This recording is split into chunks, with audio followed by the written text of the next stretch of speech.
Nothing changes instantaneously. In a gradually heating bathtub, you'd be boiled to death before you knew it. Our Father, who art in heaven. Seriously? What the actual fuck? Gilead doesn't care about children. Gilead cares about power. Why does healing have to be the only goal? Why can't we be as furious as we feel? For whatever man sows, so shall he reap. Welcome to Above the Garage.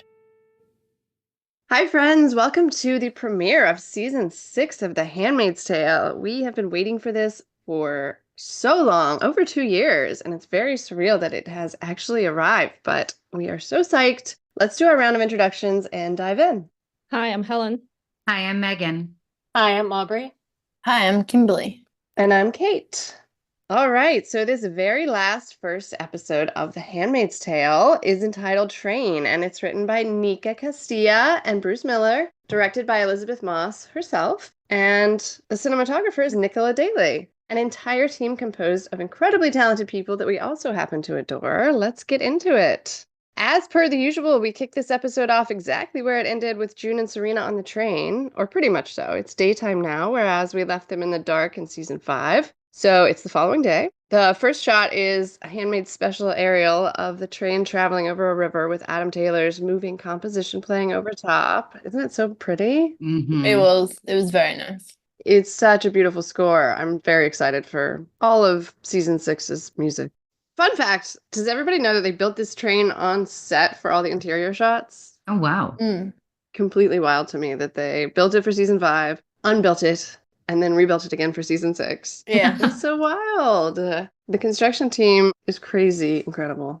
I wonder if they did like a little reassemble thing that they do at IKEA. If someone made this, like where to put which pieces back together. Yeah. Put letters and numbers on it so you remember how it went back. Yeah, and also don't do this alone. Please do it with a partner. The construction team is amazing. Okay, but back to the goings-on. The camera zooms in and we see June looking adoringly at baby Noah, which of course turns bittersweet as she remembers Hannah as a baby. Noah's crying, snaps her out of it, and back into the present moment where Nicole is urgently showing her mom her shoe. This is a legit thing that happens as a mom, I can confirm. Also, that shot of moving into the train from the outside reminded me of that shot. I think it's in episode 1 of season 3, where Emily is escaping in the van with Nicole. And they do the same thing. It's like a shot from the outside. You see the van going down the road, and then it zooms all the way into the window. Oh, cool. Good observation. It's a cool trick that they do. Yeah. But like a woman with a baby inside of a vehicle, it's like a similar opening. You know? Yeah. I like those when they do that. Serena returns from the bathroom. June hands Noah off, and the blissful moment is fully broken. As you can see, she's still in a lot of pain from her car accident, which we learn was indeed just yesterday, as she tells Serena about it, somewhat unwillingly. But Serena pushed, and so she eventually whispers, "It was Gilead." I LOL'd when she said always look both ways, because it would be more appropriate to caution Serena not to blatantly walk down straight down the middle of the road without looking behind her when she hears an engine. Yeah. Run to the side, motherfucker. Sidewalks are there for a reason. I do feel like it was their little acknowledgement of everybody's, like, why is she doing that last season? You know? Yeah. It was quite funny. Also, just to confirm the timeline, June got hit by the truck yesterday morning. Nick came to visit her from Gilead. She must have gotten released like right after he left. Yes. Gone home, slept, overheard Rita and Luke, decided to go on the run, headed to the train station. Luke got arrested. She got on the train. All of that in like 18 hours tops. Yeah, 12 realistically. That's a lot to Yeah. I think the only way this makes sense is if it was 2 days. Like, I don't think 1 day is possible. Exactly. I think it had to have been 2 days ago. And when she got hit by the truck, it was like she was in the hospital and then it was night, right? Because it was night when he was walking across the bridge. That's what I thought when Nick came. Because it was day when she was hit. It was night when Nick came. Yeah. Then it was day again. So it had to have been 2 days. Night when they left. The night when they left. Right. Yeah. She's just trying to make it extra dramatic, perhaps. I was literally about to say that. I was like, maybe we just give June a pass on like adding some drama to this. It's fine. Yes, for sure. It felt like yesterday to her. Yes. Yeah. And she was drugged for most of it. Yeah, and she's been awake the whole night and Anyway, they commence their bantering, arguing thing. Serena's trying hard to market them as two peas of the same pod, and June does not quite see eye to eye with her on that. But as always, she manages to tolerate Serena anyway. As long as she can, anyway. And after that, she closes her eyes and she's dreaming of an older Hannah in a field of purple flowers. I actually completely insanely thought that that was Rita for a moment because Jordana has grown up so much, and I swear she looks a little bit like Amanda in that shot. But I actually had the same thought. Yep. Really? From behind. Yeah. Okay, good. It made no sense, but like that's just right. what he looked like. But anyway, obviously it's Hannah, and she's in purple, which they discussed a little in the recap of season 5. And she's walking through a field of purple daisies, which I quickly Googled and are often associated with peace, unity, thoughtfulness, and a way to express apologies or mend misunderstandings. Mm-hmm. I love June's line, "From your mouth to God's ears, Serena." That made me laugh. Yeah. She was just being very like bitchy towards her, and I loved it. Yeah.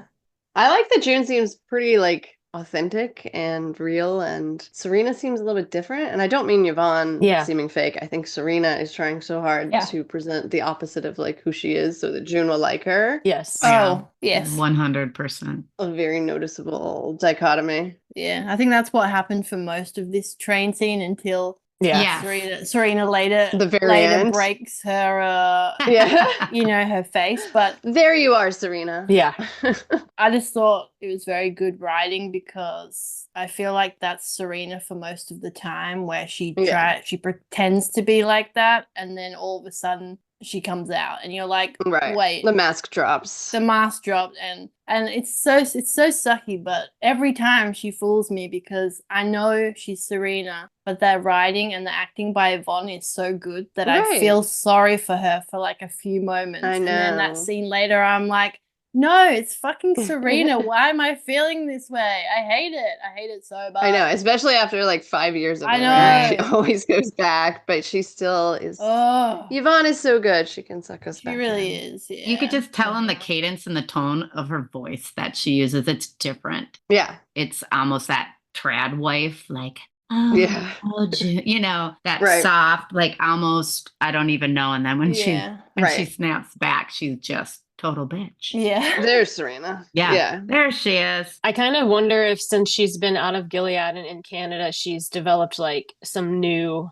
tones, like new ways to do it, because it's like what worked in Gilead isn't going to work here for everybody else because they're going to see through the Gilead level. So she has to do like the new Canada level of manipulation. Right. She uses it on Mark too. Yes, she does. But it must be the exception then, because I knew right off the bat that no, I did. She was, it was like fake. Oh yeah, I know she's being fake, but it's just very difficult to. Yeah, I think it's just difficult because of the writing and the acting is it's very good. Yeah, I knew she was faker. Well, and the longer she's able to be fake before breaking, it starts messing with your mind. You're like, oh, it was almost the whole damn episode. Has she really changed? Like, right. So you're like, well, geez, maybe having a child did change her. But I mean, that's still a little interesting. I have 3 kids and it doesn't all of a sudden, having a baby doesn't make you less of a sociopath or narcissist. You're still you. What are you saying about yourself? I know. What else? No, it's true. It's not going to change you. Not going to change those attributes. No. Yeah, but I guess this is why, like, I'm not feeling like, or thinking that maybe she did change. I didn't feel that or thought that watching this episode. I think that that's how Yvonne like uses that voice so that we kind of know, you know? Oh, definitely. Yeah, for sure. I still didn't necessarily want the crowd to tear her apart in the end, which we can talk about later. Yeah. But yeah. I do think sometimes she's trying to be that way, as in like she really, really wants to be that way. Like fake it till you make it, but it's not working. Yeah, she's like faking it, and then she realizes that actually it just, she's not changed. I think she's more of like a sociopath where she's like, okay, I'm supposed to be this way. This is how people are, I want them to see me. But she's not.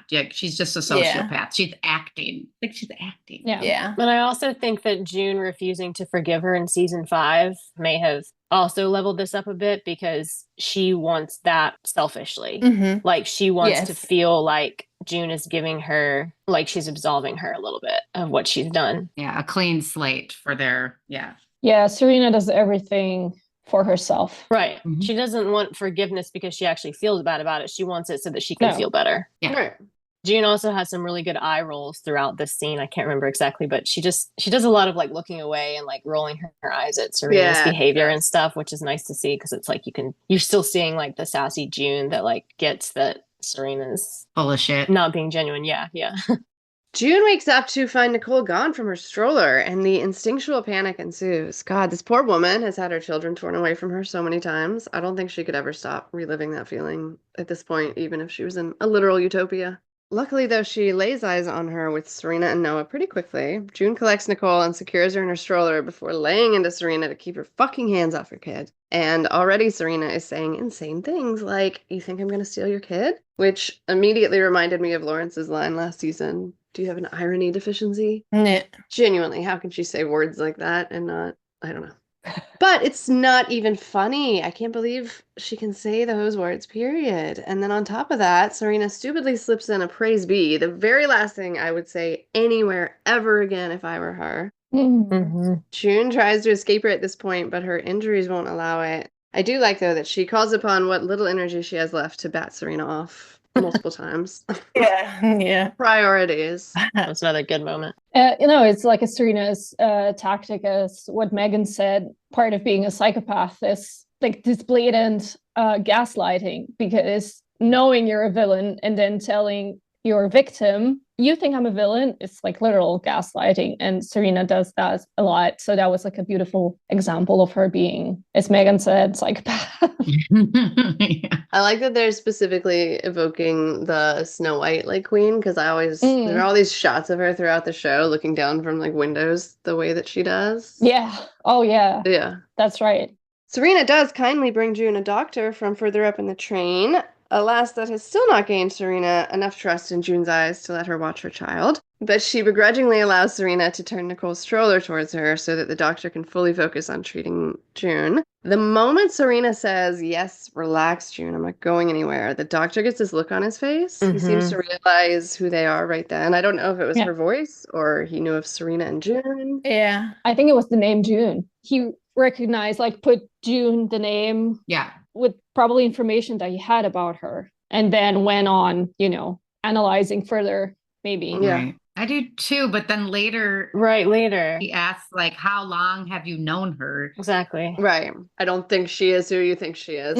I don't think you know her. She would obviously know her if she was the handmaid. Right. Like, I know the bitch, yeah. Yeah. Nobody knows her quite like June. It does check out, though, that they've been in a ton of news articles together over the years. Like, back when she was trying to get Nicole back and she was, in DC, a million times they would have been in the news together, and certainly since they've been in Canada. So I could see how the name June would set it off. But either way, I guess we can assume it was her voice, since he says, she asked questions at the clinic later. But anyway, you can see that moment where it clicks for him. Definitely, yeah. She also doesn't help herself when she sounds like she's repping the Gilead Fertility Center in the next sentence, as she starts in on how women and children are the most important people on the train. That's the one thing in this episode that shines through quite clearly. She's still a firm Gilead believer. Obviously, she straight up yells it later in the episode, but it's just kind of like leaking through constantly up until then. Yeah.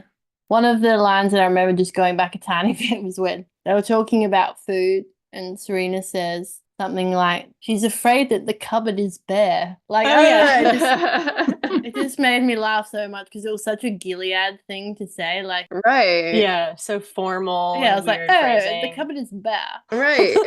You'd think she would be able to, like, for, a couple days put on the face of a normal human being, but she can't. Yeah. She's trying and failing miserably. She's trying. She's trying. You know what that made me think, though, Kimberly, when you said that, though, is like, I remember thinking in the first, I guess, 3 seasons, really into season 4 in some ways, that Serena has this, like, her voice is kind of like, an actor from the 40s who's like in an American movie, but still has this like affectation to their voice. I know what you mean, yeah. Because she's kind of doing this like proper thing. Yeah. Where she's, putting on this persona of, just like a very buttoned up lady. Royalty. Yeah. Yeah. And so I'm wondering if part of the reason why this feels so weird is because she's not doing that until the end. And just those little moments, like what Kimberly was just saying, are the little glimpses we get of how she used to sound. But for the most part, she's talking like you guys said, like just a regular person. Mhm. So Yeah. New scene. Similarly to season 5, Nick and his new house get the second scene in the season, or the very first non-June scene anyway. This is very exciting. Wharton must have a lot of pull because Nick announcing to Gilead he's in love with June Osborne seems to have gone over just fine, and now he's home. Briefly in handcuffs, but those come right off. And Nick's also kind of like a whole new Nick here. Rose ventures out of the house for the sole purpose of staring daggers at him. Well-deserved daggers, by the way. Yeah. And he just pulls out a cigarette and lights up. Also, like the no tie, no buttons button. He's just exuding I do not give a fuck airs. Yeah. Like I've never seen before from him. Or at least not since his teenager flashback in season 1. I love that for Max, though, not having to button the top button. He said he hates it. Mhm. Yes. If you guys haven't heard our interview with Max, that is where he tells us he hates the top button. So you should listen. Speaking of interviews, I'm about to talk about Josh Charles, and he's a very fun guy to hang out with, and you should listen to that interview also if you haven't. Yeah. The other very exciting part of this scene is we get to learn who Josh Charles is playing right off the bat. Mr. Wharton, aka Rose's dad. As Mr. Wharton, he's looking down from the crow's nest on the new house when Nick returns, and though Nick was told he had an angry father-in-law waiting for him at home, he's decided to go out and stare at the water instead of addressing that situation. Mhm. That's a new thing for Nick, I feel like. It is, yeah. So Mr. Wharton comes down to meet Nick where he is instead. Did anyone notice that Lizzie gave us a wonderful little slow-mo of Josh walking down the stairs, adjusting his jacket? Yeah. Oh, the Uh-huh. buttoning up of the jacket. Yeah. Thank you, Elizabeth. Ooh. I second that. I second that. And I was like, wait, is this slow-mo? Did she literally do a slow-mo on It this? And it was. was a Is it literally? slow-mo. I was like, this is magnificent. I love it. Yeah, and a little like scrunching of the nose and Yeah. his upper lip being like, I'm the boss here. Thank you. Yeah. That was I approved of that. top tier. Lizzie is very good at she's very good at directing, but she's very good at directing men, especially. But also the whole shot for me suggested that Nick is gonna get shit on, and it didn't. Like Wharton was like, "Well, buddy, I know, you're so nice. I know it's like It's cool. Let's just all guys do it, but let's just, Yeah. And Rosie's is just sensitive. And I was expecting Josh Charles just to attack Nick as maybe Fred would do, right. because of that shot of him walking down the stairs and buttoning up his jacket and, being the boss man. Yeah. It was a great introduction Yeah. to his character because like you said, you're kind of expecting something a little different. And that's not him. He is a new kind of commander. I mean, he's still a commander, but he's kind of Nick. He's still chauvinistic. I don't know. He's just like Absolutely his own individual. I like this new addition to Gilead. Interesting to see. They've kind of done a good job of that with every new commander, Mhm. every new character, but Right. particularly I'm just thinking through the commanders, like when we got introduced to Lawrence, for instance, like you have an expectation of what they're going to be like, and then it's Yeah. not that, Yeah. and it's different every time, and it's interesting every time. Right. Mhm. it's a different flavor of disgusting. Yeah. I mean, it's still bad. We're not saying that. Yeah. That Lawrence introduction was one of my favorite parts of the show, I think, I know. where you didn't know what was going to happen and him driving Emily to God knows where. That was amazing. Yeah. Yeah. Mhm. Well, in his house, and didn't he like run down the stairs at some point early on in our introduction? Yeah. And he's like screaming. Oh yeah, and he's yelling for Cora. Absolute chaos. They're good at introducing these guys. Yeah. But they introduce them and that's not who they end up being. So we can Right. assume that Josh Charles is There's more to him. being nice to him for a reason. Yeah. And he's not really nice. Yeah. You know? Yeah. Something's about to drop later on, probably. Yeah. Because Lawrence, we always thought, what a psycho at first. And like, oh, he's just and then he's like, oh, we like him, Mhm. Yeah. They turn into the opposite. Yeah. Mm-hmm. So they chat. Smartly, Nick admits Rose has every right to be furious with him right off the bat, and they agree Lawrence needs to be calmed. Wharton volunteers to get a head start on that after he references fortune cookies. One of those Handmaid Tale blast from the past references I enjoy very much. Does everybody know that fortune cookies are not actually Chinese? I'm assuming so, but I think, yeah. I didn't know that until we went to China. I did not. Yeah, very disappointing. Where are they from? America. American Chinese. That's so boring. Oh, really? Yeah. Same with General Tso's chicken. That is also not a legitimate thing, much to Dave's disappointment. General Tso's tofu is like the best. I love that stuff. Yeah. I don't think I ever had it. We actually, when we were in China, we visited somebody Dave graduated with started an American Chinese restaurant in Shanghai. So it was like Americanized food, like General Tso's chicken and such. And the restaurant was called Fortune Cookie. Oh, cute. It is no longer in business, so rest in peace, Fortune Cookie. Anyway, back on track. Warden leaves, promising to see Nick at home later, which is very cozy sounding. He's not going back to DC at all, it seems, because he wants to be close to Rosie and his impending grandson. Priorities. Nick's response is fuck. The lighting they had in that scene was perfection. Yes. Yeah, definitely. The lighting actually in this whole episode, I mean, later on as well, when we see Moira and Tuello in his office. Yeah. Yeah, that's where I noticed it too. That lighting was also amazing. Oh, that was perfection. What I wanted to say about the scene is like it reminded me of the moment. I think it's an episode in season 4 when June comes off the boat in Toronto, because it's such an open, bright scene, and it has like a aftertaste of freedom in a way. Like June stepping down from the ship into the bright daylight to a freedom. And I feel like for Nick, maybe it's like a more of a mental thing where he like will finally try to shake the bonds of Gilead, to speak very poetically.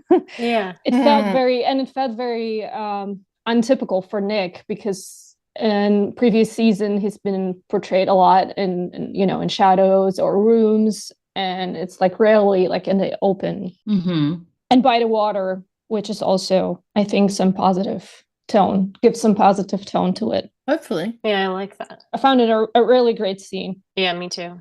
He's even like squinting in the sunlight. Like it almost seems like for him it's not usual. It's so bright. Yeah, like he crawled out of a gutter or something. Yeah, definitely. Yeah, like a Gilead gutter. Yeah, I do love that they're showing Nick kind of physically fraying, and he's kind of like a mess, and like it's kind of what we've been waiting for them to show in a way, because it's like the pressure of Gilead is like everybody breaks. Yep. Overwhelming. Yeah. And he's like falling apart a bit. Well, the oh fuck is like exactly how he was with Mackenzie too. Yeah. It's like he's Right. like, oh fuck. Yeah. So I think he knows Josh Charles is like on his ass. Yeah. Oh Yeah. fuck. Like he's being nice, but And now he lives in his house, like great. Yeah. Great. I love when Nick scenes like have that button at the end where you can see that very clearly that he's not aligning with anything this person is saying. He's just faking it, and then at the end he's like, like you can see him release it a little bit. Right. That felt a little different to me if you compare it to maybe season 1 and Nick dealing with Fred. The lines that he was saying to Wharton, they felt recited, like there was no emotion behind it, and he was not stressed not to be believed. Right. Like he was like barely giving a fuck. Yeah. And it felt to me that his fuck at the end was more like, oh shit, now I have to deal with this guy at home, and I can't talk to my own wife about it because of this guy being in my home. So it felt more like a nuisance there than like a threat, like a Fred at his home would feel like. Mm-hmm. Also someone watching him as well. Well, yeah, because he just did that deal with Tuello. He needs to be able to, spy. All right. And so yeah, well, he fucked that up though. Like we all knew that when we saw it. We're like, wait, you just signed a paper to say you're gonna spy, and then you go in here. You're dummy. It's so dumb. You just put a big bullseye on yourself to be spied upon yourself. Good job. Good job. I mean, we all loved it, but it was incredibly ridiculously stupid. Well, apparently it wasn't so ridiculous because he's fine. It was in the slammer for 2 hours and got out. One night, I guess. I think Gilead is very inconsistent as far as that goes. He's also got a 5 o'clock shadow already going on. So he must grow hair pretty quickly. I mean, I don't mind his little scruffy. Oh, no. I wonder too, like what you were saying, Helen, about the not really giving a fuck like in the scene. If the like fuck at the end of the scene is because now he knows he is gonna have to put on more of an act. Yes, that's how I felt. And he's like, oh, I don't want to do this again. Yeah. That's what I thought. He'd reached, like, he finally told himself, you know what, fuck it. Right. I'm just gonna not do this anymore, and we'll see what happens. Well, right? he probably thought like shit was going to hit the fan with him, punching out Lawrence. And he was probably like, wait, it's just going back to the same old, you just keep, here's another life of your 9 lives. You just keep, nothing happens to him. They're like, oh, I love June Osborne. How dare you go after her? That's okay, buddy. We love you. Just love Rosie for us. Okay. Try. Yeah, I mean, there's a certain relief in like accepting the worst case scenario, and that's what he did in the last season. And he's like, all right, it's done. I don't have to fear that anymore. I'm gonna die, whatever. And then all of a sudden, just life number 7. As they say, the more you fuck around, the more you find out. Yeah. Hopefully he's gonna fuck around this season, like with the commanders, and Mark. Yes, let's go for it. I do think, unfortunately, that Wharton kind of explains a little bit of why they're okay with this. Is just all of the commanders are just it's like a boys club. Pigs. Yeah, they're just at Jezebel's and they've got all their women on the side. If it was a chick that did something like that, they'd be at the colonies dead, right? Yes. Right, for sure. How do they reconcile though the fact, I get it, they're like, yeah, buddy, you were with June, yeah, we all do that, but also, how do they not reconcile that he was helping her? Yeah. Public enemy number 1. Like, yeah, is it just the stupidity of the commanders to think that it's just lust related and it has nothing else? There's nothing else to it. Probably, apart from Lawrence. Like, as you Kate said, because he's so chauvinistic, he doesn't see June as a threat at all. So he sees her like any other Jezebel or handmaid that the commanders just amuse themselves with. Right. Man cover for the affairs of the other men, so they like kind of hang out together and then use those information when they need to get rid of one of the commanders. But other than that, they're like just like buddies. Right. Feels to me. Yep. At least after the 2 minutes of Wharton talking. Yep, I got that too. And I think conveniently too, Mackenzie suddenly disappeared off the face of the planet. Like, yeah, it was this, like, looming threat the whole season, and about June, related to June. And if he had known that, he would have killed him. But suddenly he's disappeared. So, do we think that's maybe part of the reason why Nick accepted the move to New Bethlehem, to get away from Mackenzie? Because Mackenzie would either be in Boston or Colorado, right? I never thought about this before. They talked about moving to New Bethlehem, like in what, 508, 509? Yeah.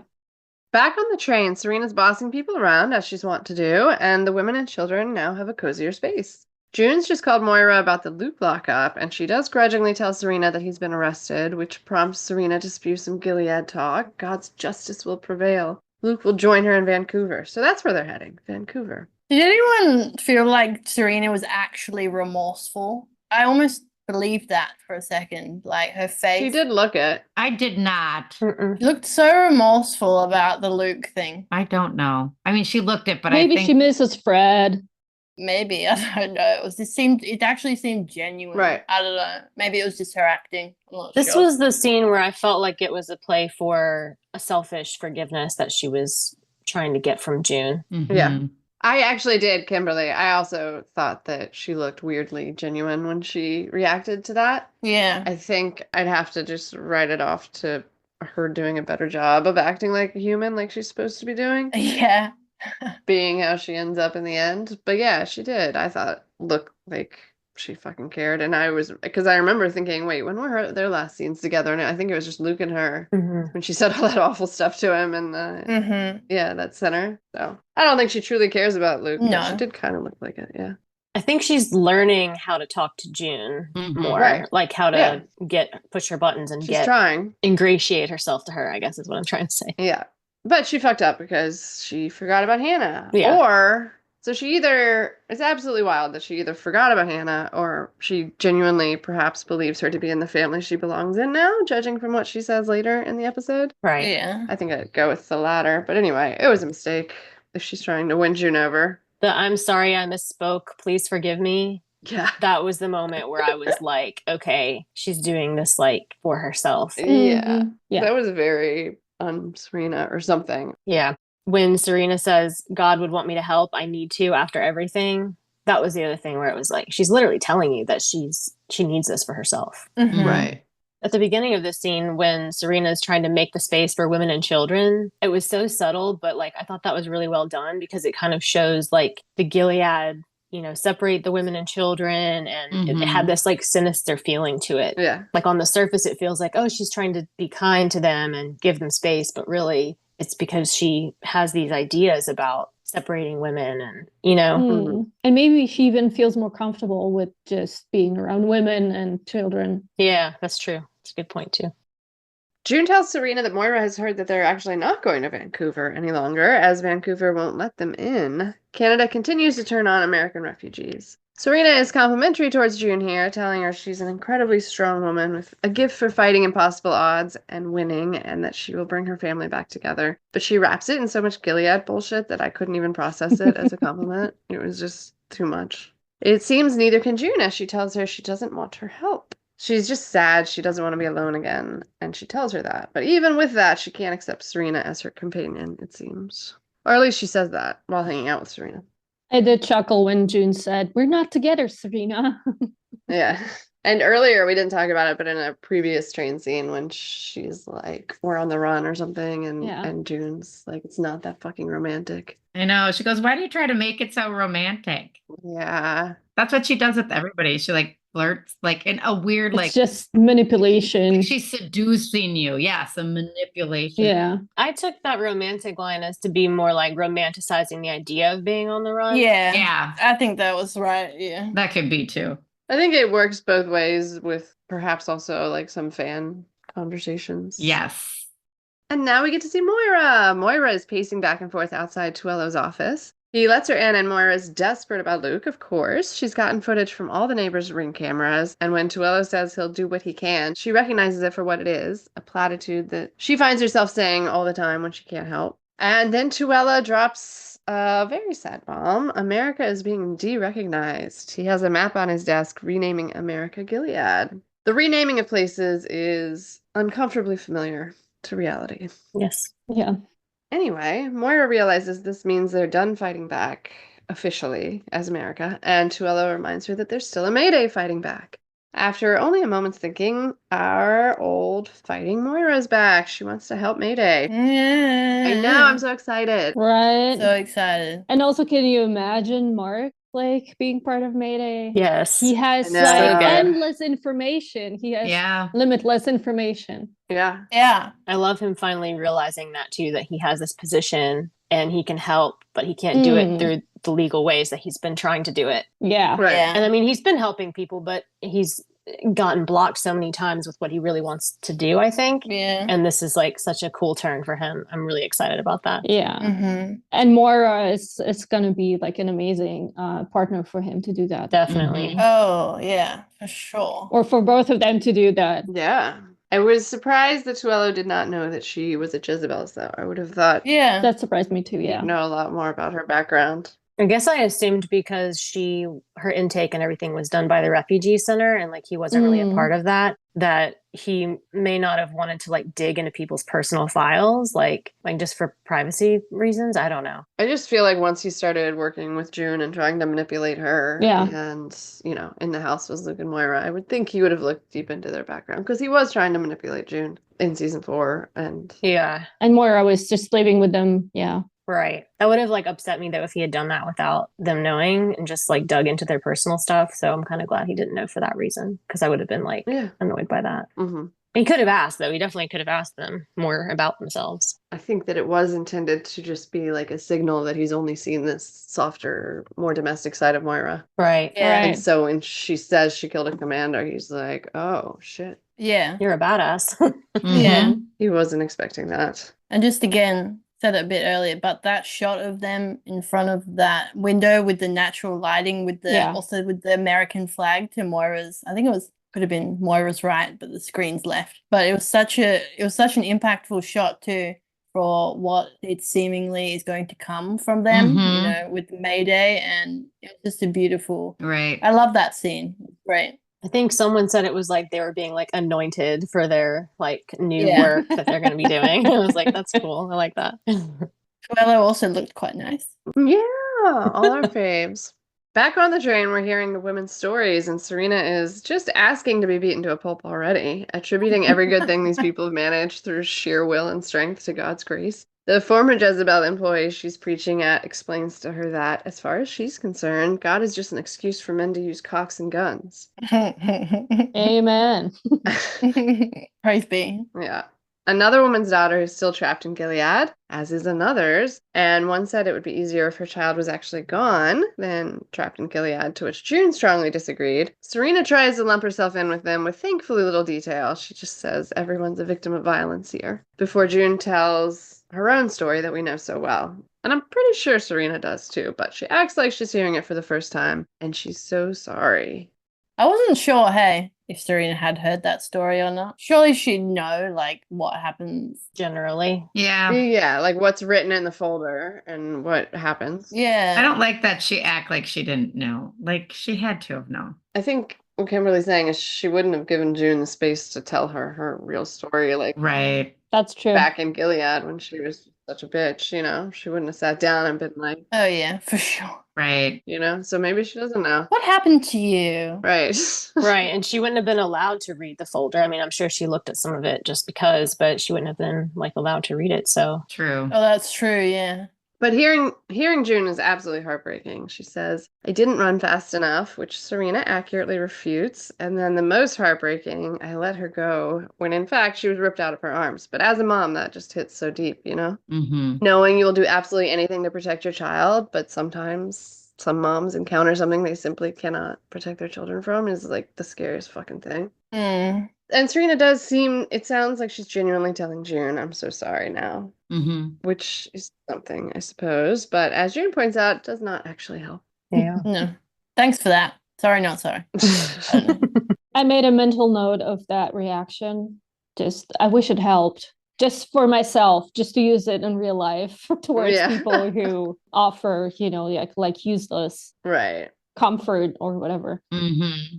Then the doctor is back, and he's back with a whole new purpose. He knows who Serena is, and they're coming for her. I'm really glad they wrote it like this, because I think she would be recognized by people on the train with all the news about her recently in Canada, and obviously previously in Gilead. Yeah. And pre-Gilead, you know? She's always been really famous, so I think it would be very hard to not be recognized. Mm-hmm. So the doctor tells June the police are coming, and June just asks the doctor to promise to keep her baby safe. The doctor takes Noah away now, and I assumed he wasn't going to give him back, which would make a lot of sense, I think. But he does. After making Serena very nervous, he kicks off his monologue with a Serena favorite, praise be, and then starts telling his tale from Gilead. He worked in fertility sciences. By the way, I didn't know that they actually did that, assuming like IVF stuff, and that's a relief to know, because drove me crazy that they wouldn't. Mm-hmm. Dr. Brandt continues, despite Serena's very obvious pressing desire to end the conversation and take her baby back. He tells them that the commanders visited the lab often, but when the wives visited, it was very memorable. Some of them asked really great questions. And as he hands Noah back, he straight up calls her Mrs. Waterford. Yeah. And if that wasn't clear enough, he follows that with Serena Joy, the name she was known by before Gilead.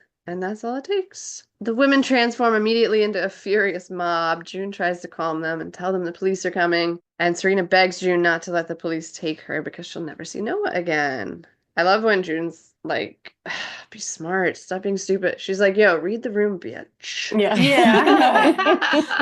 So funny. It just shows you what kind of trauma bond that she has to Serena, I think, this whole train scene. Mm-hmm. Yeah. Like, she still wants to help her after fucking everything. Like, everything she's done. Like, people say that Nick and June are a trauma bond. That's not a trauma bond. This is a trauma bond. Yeah, this is a true definition of one. It's hard to watch for me. Yeah, the definition of it is basically like a bond with somebody that abused you, right? Isn't that the definition? Yeah, with your abuser, yeah. Yeah, and also, like June said earlier, she's scared to be alone. And, like, the only person she knows on this train is Serena, too. Yeah, and, right. like, even though she's done all these horrible things, like, she would rather be with her than, be alone. Right. Like, it's insane. Then you see that afterward. It's sad. It's sad. It's very sad. Yeah. But I also agree, like, I mean, I didn't agree with them attacking her when she still had the baby. Like, No. Yeah. I don't know, like, try and get the baby off her before, like, Yeah. Right. stabbing her or whatever. But I don't know. Like, it's not the baby's fault No. that her mom and dad are fucking The worst. twats, you know? I would like to think that they would not have attacked her with the baby on, you know? Yeah. Yeah. They would have removed the baby and then attacked. And like obviously June being June too, like June's empathetic. She's an empathetic person. Right. Even if Right. she wasn't trauma bonded to her. Like she doesn't want to see someone being beaten down by, Right. Unless it's Fred. Yeah. Oh yeah, unless it's Fred, Fred, obviously. Unless then it's she'll Fred. eat your face. Yeah. Yeah, unless you eat your face. The inconsistency there will never not drive me crazy because Yeah. Exactly. they're both beyond terrible. They were at the very minimum equal. Yeah. They're equally at least bad. So For sure. And June did exactly the same thing that a woman on the train wanted to do to Serena. Yeah. right. Just a couple of months before with Fred. I think that's why, part of the reason why she's trying to stop it, though, because she's done that and she's further along her story. I don't think so, though. I don't think so. Mm-mm. I don't understand. See, on that note, we've heard people that work on the show say like she realized she didn't feel at peace afterwards. But I actually never saw that. Right? I don't know if it's just me, but I never saw a moment or heard her say anything to the effect of I regret killing Fred. Like, did you guys? No. No, I don't think she regrets it at all. But I think she just thinks like, well, I did that and I still don't like, she doesn't feel better necessarily, but I don't think she regrets doing it. I'm still not at peace. Yeah. Right. Okay. Because she says that in the scene, kind of. She says it's not going to be what you think when they're tearing her. Right. Yeah, but let people go their own way of Yeah. Right. healing or not healing. Like June had the opportunity, right? Yeah. I just wish June had stepped back and let things happen. I just wished, because this back and forth between June and Serena, I don't know. I feel like we've seen this so many times. Right. I wish June would have acted differently in that scene. Well, then again, she pushed her off the train, which was hilarious, but I think giving her the baby, having the baby strapped to her also gives them a reason. Like, For sure. she can't let the fucking baby die, right? No. I don't know why the mob would, but It's the same with when she was going to shoot her, right? Yeah. When she was going to shoot her and she noticed that Serena was pregnant. Right. She's never, ever going to shoot her when Right. Serena has that's true. pregnant. And she says that to the doctor too. Like when the doctor first tells her that he's called the officer in, she's like, just make sure you protect the baby. Like you can tell that's her focus is. Yeah. Right. Yeah. Well, then just take the baby and let him at her. I still think that she would defend Serena, but yeah. Yeah. I'm just like, gosh. I still think she would probably also defend Serena too. I just think they're just too bonded by this bullshit. Mm. Yeah. And it's because she's a woman too. Like Fred's a bloke, right? yes. Like if Serena was a bloke too, she wouldn't. I don't think she would. I did like the doctor saying it's better than she deserves though, because that's like such a concise way of putting it. Like Right. Yeah. it is. Right. Yeah, that's Mhm. true. For sure. I like also how the guys were on board with letting the women get their justice. Vengeance. Yeah. Yes. Yes. It was kind of weird to me though, speaking of keeping Noah safe, when June does say that to the doctor, like, promise me you'll keep the baby safe. He kind of nods, but then it's like a very slight motion. And then he sort of looks away or walks away. And June looks after him like she's scared or tense about it. Yeah. Like she doesn't trust that they're going to protect the baby. Mm-hmm. Why didn't he just keep the baby? It makes no sense that he handed the baby back. I don't know. I Yeah. thought the same. Because he did it at the moment he's accusing her. I thought he was gonna like try and run off with the baby. Yeah. Like take him into custody or whatever. Yeah. Right. Anyway, it's clear June is trying to help Serena any way she can throughout this entire scene. And June also understands how dire the situation is, but maybe Serena doesn't fully get it and instead completely loses her shit on the women, quadrupling down on Gilead.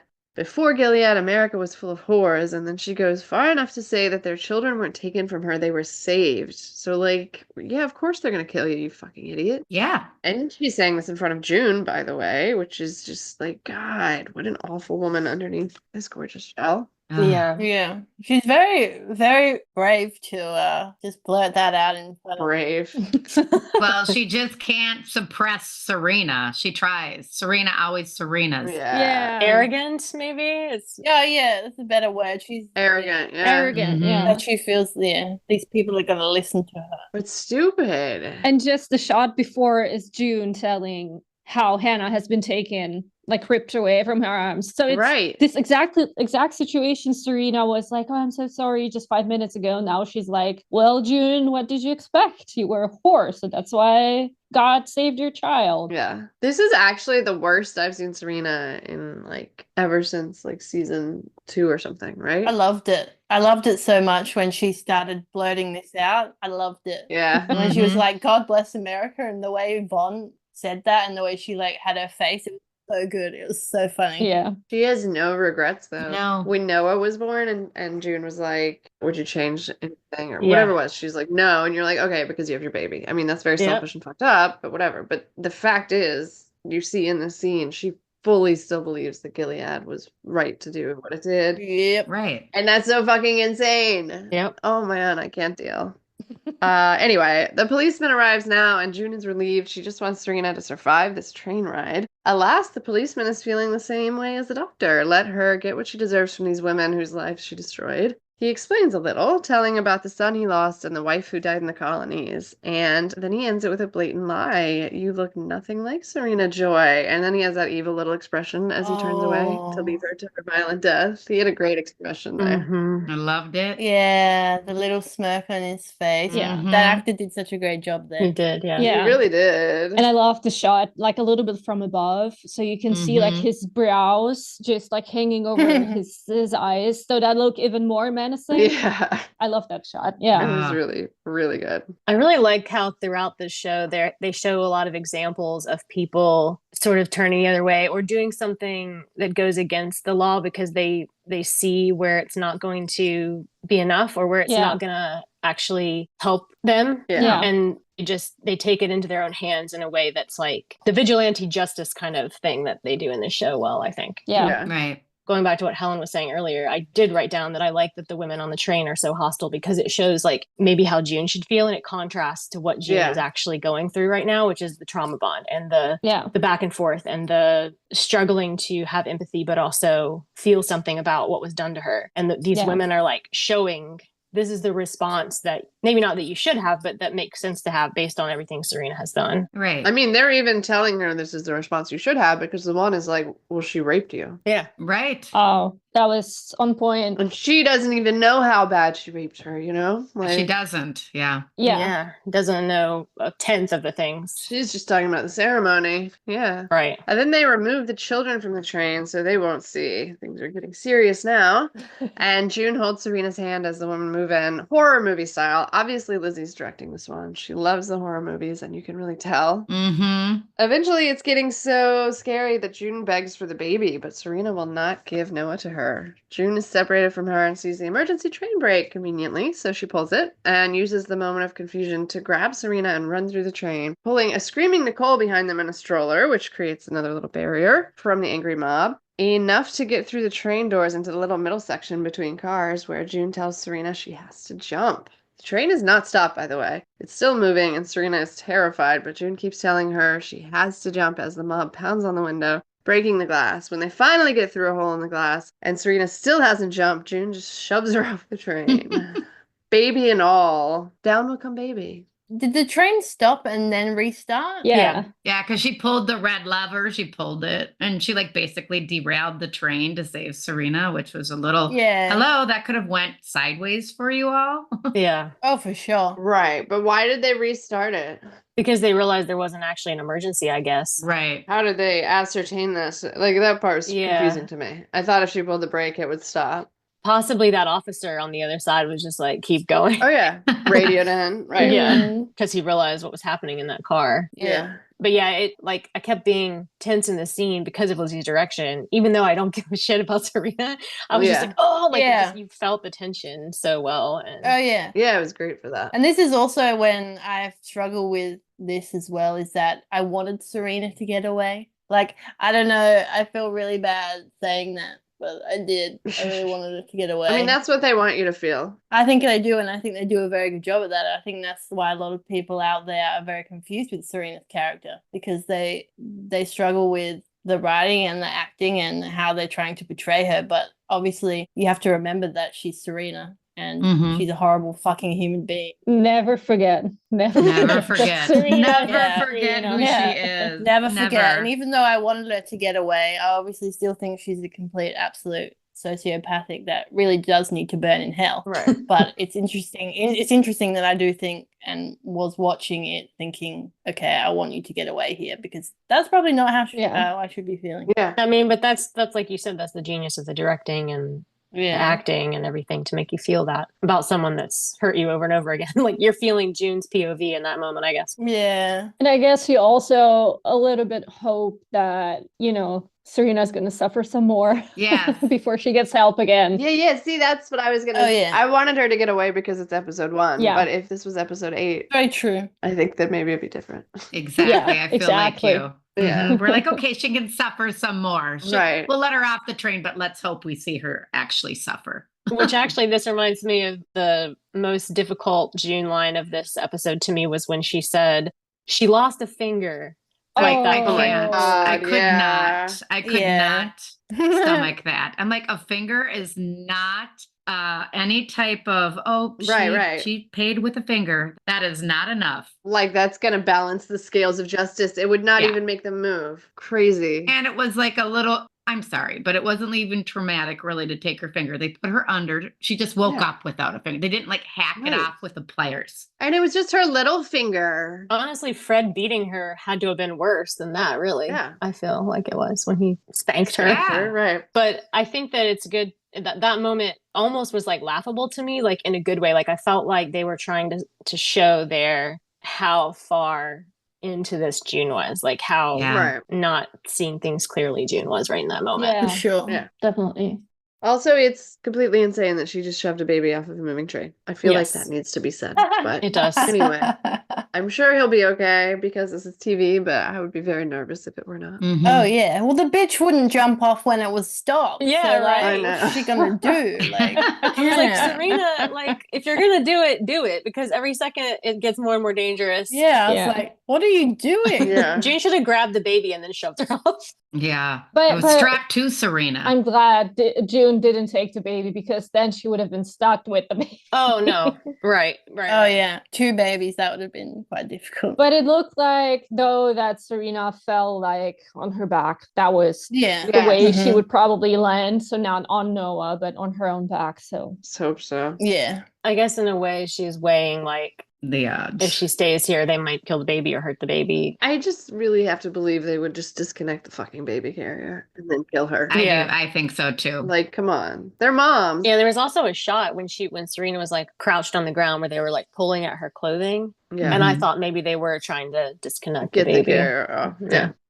The mob makes it through right after June shoves her. The first woman curses June as a fucking traitor, but they leave June alone, and she stays in that little no man's land between cars, looking out over the land. I'm sure she's scared for what happened to Serena and Noah. And the next thing she knows, she wakes up in Alaska, and everyone on the train is like long gone. So yeah, she bums a ride to the refugee camp and is moved by the American flag flying above it, though it only has 2 stars for Hawaii and Alaska. She's actually in America again for the first time since she was captured, which is quite moving, and yet not nearly as moving as what's about to happen.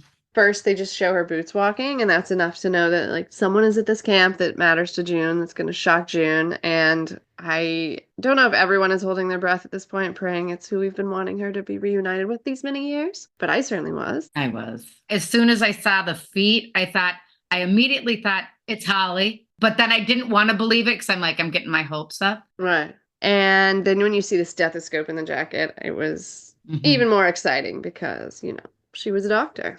Well, and Scarlett pointed out, too, that earlier in the episode, they made a point of having one of the women on the train talk about the agricultural colonies that she had gotten out of. Yeah.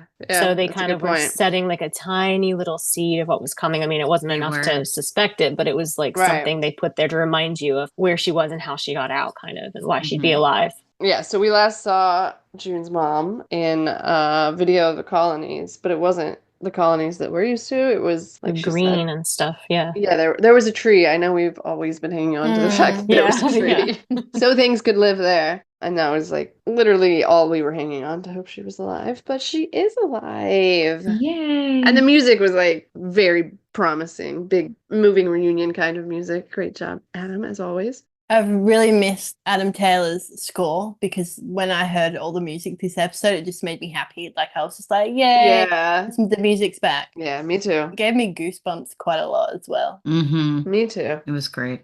But first, back to June talking to Nicole. June's clearly in a lot of pain still. She's also feeling quite alone and lost, and she just begun to cry when it flashes back to our female doctor looking through the names of the new refugees on her clipboard until she lets said clipboard fall out of her hands to the ground, and then they just show the back of her head as her gray ponytail as she yells for her daughter, June Osborne, and then she follows that with the sweetest sweetheart. They were so cute.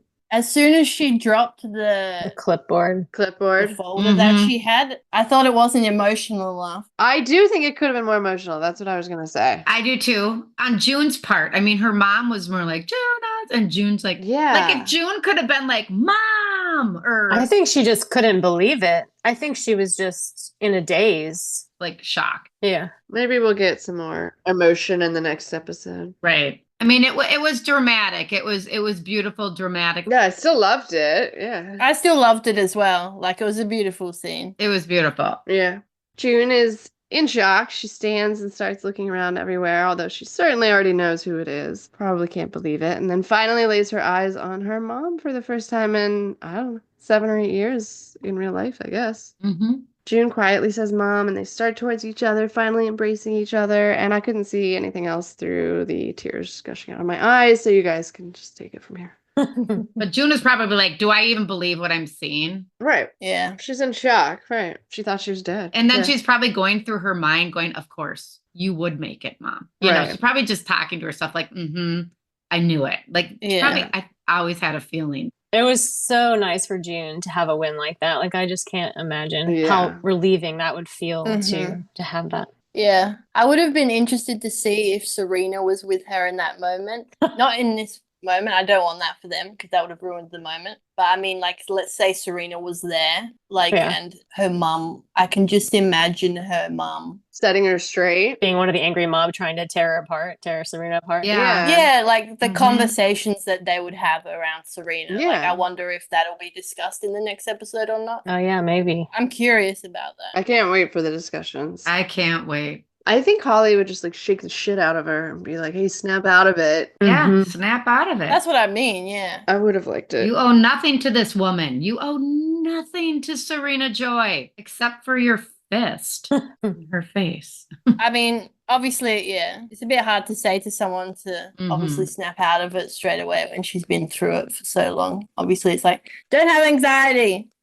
You got anxiety.